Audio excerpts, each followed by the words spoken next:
In today's video, I'm going to teach you how to download and install Internet Download Manager. First, let's quickly explain what Internet Download Manager, or IDM, actually is.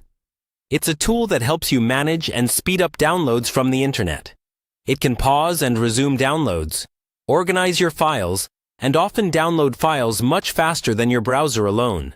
This is especially useful if you download large files regularly, like videos, software, or big documents. To get started, open your preferred web browser. In the address bar at the top, type the official website for Internet Download Manager, or simply search for Internet Download Manager official site. It's very important that you download IDM only from the official website or a trusted source, so you avoid any unwanted or harmful software.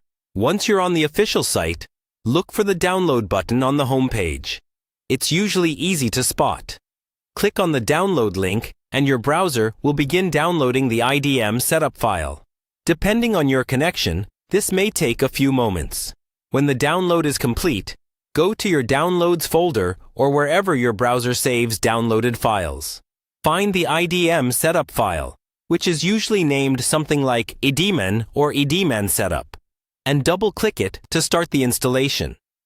If a security or user account control prompt appears, asking if you want to allow the app to make changes to your device, click Yes to continue. The Internet Download Manager setup wizard will now open. Follow the on-screen instructions step by step. You'll typically need to accept the license agreement, choose an installation location, and then click Next a few times. For most users, the default settings are perfectly fine, so you can leave them as they are unless you know you want something different. When you're ready, click Install and wait for the installation to complete.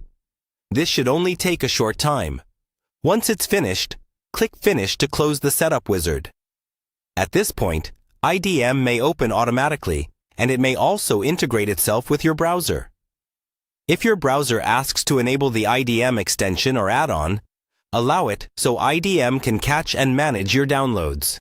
Now, try downloading a file from any website. You should see IDM pop up and offer to handle the download. Select where you want to save the file and confirm. Your download should now be faster and easier to manage, and you're all set to start using Internet Download Manager.